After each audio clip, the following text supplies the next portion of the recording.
Hi, hello, dear friends. Welcome back to the another video of our YouTube channel HSTR ಪ್ರೌಢಶಾಲಾ ಶಿಕ್ಷಕರ ನೇಮಕಾತಿ 2026.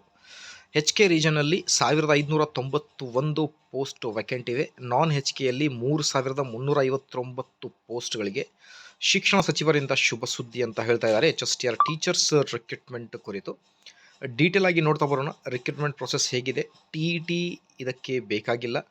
So qualification ಏನು ಬೇಕು ಅನ್ನೋದ್ರ ಬಗ್ಗೆಯೂ ಕೂಡ ಡೀಟೇಲ್ ಆಗಿ ಡಿಸ್ಕಸ್ ಮಾಡ್ತಾ ಬರೋಣ. ವಿಡಿಯೋನ ಸ್ಟಾರ್ಟ್ ಮಾಡೋಣ. ಅದಕ್ಕಿಂತ ಮುಂಚೆ ನೀವು ಕೊಡುವ ಒಂದೇ ಒಂದು ಲೈಕ್ ನಮಗೆ ಸಪೋರ್ಟ್ ಆಗಿರುತ್ತೆ. ವೀಕ್ಷಕರೇ, ದಯವಿಟ್ಟು ವಿಡಿಯೋನ ಲೈಕ್ ಮಾಡಿ, ಅದರ ಜೊತೆಗೆ ನಮ್ಮ ಯೂಟ್ಯೂಬ್ ಚಾನಲನ್ನು ಕೂಡ ಸಬ್ಸ್ಕ್ರೈಬ್ ಮಾಡಿಕೊಳ್ಳಿ. ಸೊ ಮೊದಲಿಗೆ ವಿಧಾನಸಭೆಯಲ್ಲಿ ನಡೆದ ಒಂದು ಮೀಟಿಂಗಲ್ಲಿ ಸರ್ಕಾರಿ ಪ್ರೌಢಶಾಲಾ ಶಿಕ್ಷಕರಿಗೆ ಸಂಬಂಧಿಸಿದಂತೆ ಕೇಳಿರುವ ಪ್ರಶ್ನೆಗಳಿಗೆ ಶಿಕ್ಷಣ ಸಚಿವರು ನೀಡಿರುವ ಮಾಹಿತಿ, ಅದರ ಜೊತೆಗೆ ಖಾಲಿ ಹುದ್ದೆಗಳ ವಿವರ ಕೂಡ ಇಲ್ಲಿ ನೀಡಿದ್ದಾರೆ. ನೇಮಕಾತಿ ಕುರಿತು ಚರ್ಚೆ ಮಾಡ್ತಾ ಬರೋಣ, ಏನೆಲ್ಲ ಇದೆ ಅನ್ನೋದ್ರ ಬಗ್ಗೆ. ನಾ ಒನ್ ಬೈ ಒನ್ ಆಗಿ ಡೀಟೇಲ್ಡ್ ಇನ್ಫಾರ್ಮೇಷನ್ನ ತಿಳಿಸ್ಕೊಡ್ತೀನಿ. ಮೊದಲಿಗೆ TET HSTRಗೆ ಬೇಕಾಗಿಲ್ಲ. ಸೊ GPSTR ಮತ್ತು PST ಯಾರೆಲ್ಲ ಬರಿತಾ ಇದ್ದಾರೆ ಅವರಿಗೆ TET ಕಂಪಲ್ಸರಿ ಇದೆ. ಸೊ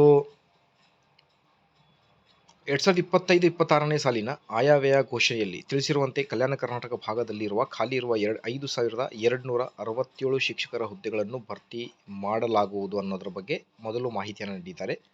ಮುಂದುವರೆದು ಇಲಾಖೆಯಲ್ಲಿ ಇನ್ನೂ ಖಾಲಿ ಇರುವ ಶಿಕ್ಷಕರ ಹುದ್ದೆಗಳನ್ನು 5000 ಹುದ್ದೆಗಳನ್ನು ಭರ್ತಿ ಮಾಡಲು ಕ್ರಮ ವಹಿಸಲಾಗುವುದು ಎಂದು ಸನ್ಮಾನ್ಯ ಮುಖ್ಯಮಂತ್ರಿಗಳು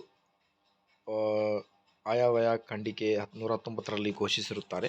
ಅದರಂತೆ ರಾಜ್ಯದ ಸರ್ಕಾರಿ ಪ್ರೌಢಶಾಲೆಗಳಲ್ಲಿ ಖಾಲಿ ಇರುವ ಶಿಕ್ಷಕರ ಹುದ್ದೆಗಳಲ್ಲಿ ಕಲ್ಯಾಣ ಕರ್ನಾಟಕ ಪ್ರದೇಶದ ವಿಭಾಗದಲ್ಲಿ 1591 ಹುದ್ದೆಗಳನ್ನು ಹಾಗೂ ಇತರೆ 3 ವಿಭಾಗದ 3359 ಹುದ್ದೆಗಳನ್ನು ನೇರ ನೇಮಕಾತಿ ಮೂಲಕ ಭರ್ತಿ ಮಾಡುವ ಪ್ರಕ್ರಿಯೆಯು ಪರಿಶೀಲನಾ ಹಂತದಲ್ಲಿರುತ್ತದೆ ಅಂತ ಹೇಳಿದ್ದಾರೆ.